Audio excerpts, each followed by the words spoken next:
Hello दोस्तों, कैसे हैं आप सब। आशा करती हूँ सभी अच्छे और स्वस्थ होंगे। पायल ठाकुर के इस चैनल पे आप सभी का स्वागत है। सभी को जय माता दी, हर हर महादेव। रोज की तरह मैं आप लोग के सामने बहुत ही प्यारा शिव चर्चा गीत लेकर आई हूँ। आप लोग इस गीत को सुनना, लाइक करना, कमेंट करना। अभी तक जो लोग मेरे चैनल को सब्सक्राइब नहीं किए वो मेरे चैनल को सब्सक्राइब कीजिएगा। गीत को पूरा सुनिएगा क्योंकि ये गीत का भाव बहुत ही अच्छा है। हम सभी जानते हैं जब शिव जी शादी करने आते हैं तो गौरी मैया की जो माँ रहती है वो शिव जी को देखकर कैसे डर जाती है, कैसे अचूक हो जाती है। तो गौरी मैया सभी को क्या समझाती है, शिव जी के बारे में क्या बोलती है, आपको इस गीत के भाव से पता चलेगा। तो आप गीत को पूरा सुनिएगा और लाइक कमेंट कीजिएगा और सब्सक्राइब जो नहीं किए वो मेरे चैनल को सब्सक्राइब कीजिएगा। और गीत कैसा लगता है कमेंट बॉक्स में ज़रूर बताइएगा। हर हर महादेव जरूर लिखेगा। तो आइए मैं अपने गीत शुरू करती हूँ। सबे कर दूल्हवा बरी गोरे है गे माई, सब के दूल्हवा बरी गोरे है गे माई। अरे गौरा के दूल्हवा बरी करिया है गे माई, गौरा के दूल्हवा बरी करिया है गे माई।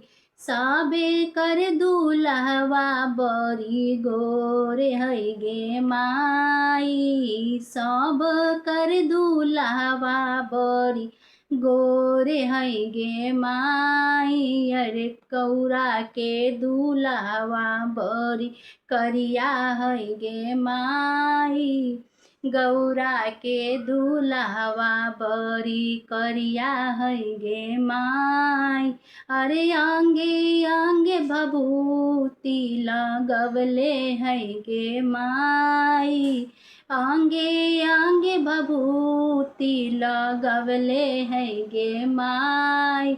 अरे गौरा के दूल्हवा बरी करिया है गे माई, गौरा के दूल्हवा बरी करिया है गे माई। करिया है त का है नो करिया है गे माई, करिया है त का है नो करिया है गे माई।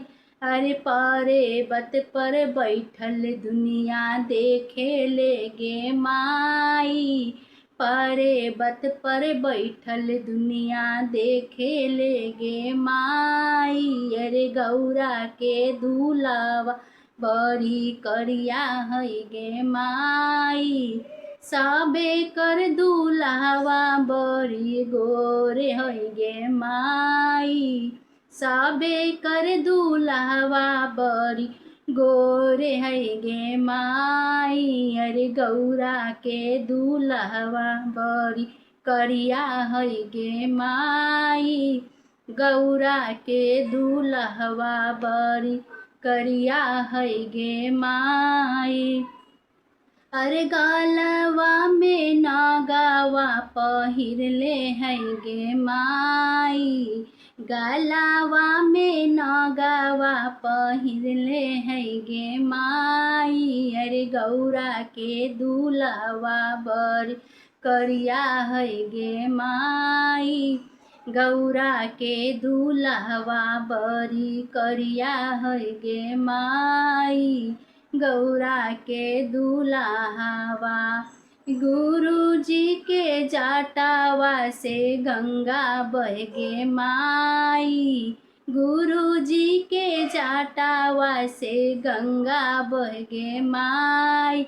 अरे ओही गंगा जी में सबे नहा ले गे माई, ओही गंगा जी में सबे नहा ले गे माई।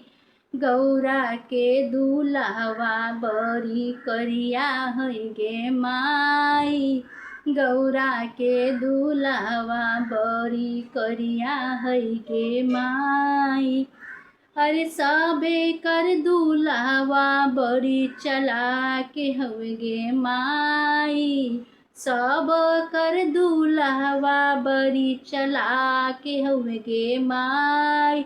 अरे गौरा के दूल्हवा अरे भंगिया है गे माई, गौरा के दूल्हवा अरे भंगिया है गे माई, गौरा के दूल्हवा अरे भंगिया है गे माई।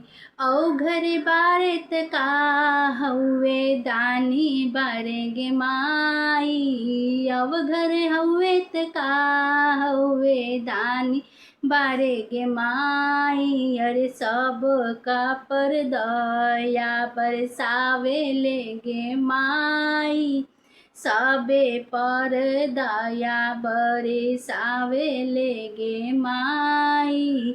सबे कर दूल्हवा बड़ी गोरे हउए गे माई, सबे कर दूल्हवा बड़ी गोरे हउए गे माई।